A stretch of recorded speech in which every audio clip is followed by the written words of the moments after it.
Good morning, afternoon. How's it going? Put it in the comments below. Unless it's a complaint. Remember, always complain to someone who cares, which would be your doctor and maybe some other peasants out there. Hit like to support the channel. All right, so this is day 2 of not smoking. Again, I'm going to place the money I would have spent on cigars today in the box. $16. Already $32 in there I would have otherwise wasted. Whew, gonna need another coffee. Better make it a double. I'm not sure what that money is going to be used for yet. Perhaps other things that bring enjoyment, that do not reduce health, and perhaps even have some resale value. But no matter what I choose, it will be infinitely better than burning it. Burning $5,840 a year. Let that sink in if you're a smoker, or if you have any daily costly habit that you do not particularly need. Gross negligence comes in many forms, and I must constantly remind myself to stay vigilant, spotting it every time it manifests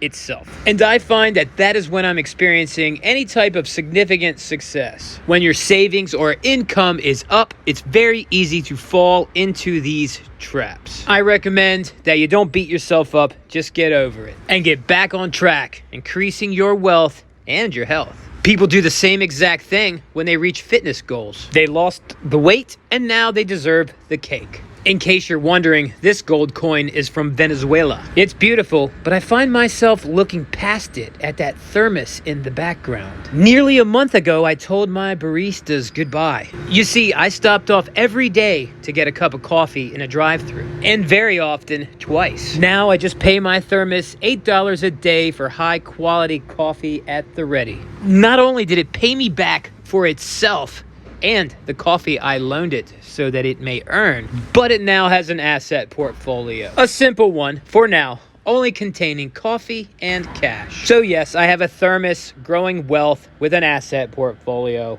on my channel. I call it Stan Lee, and its pronouns are it. All right, so that's enough playing with my phone this morning. Wish me luck, day 2, not smoking, not over the 3-day hump yet. And I will wish you a great day. It's a bit clickbaity, but honest.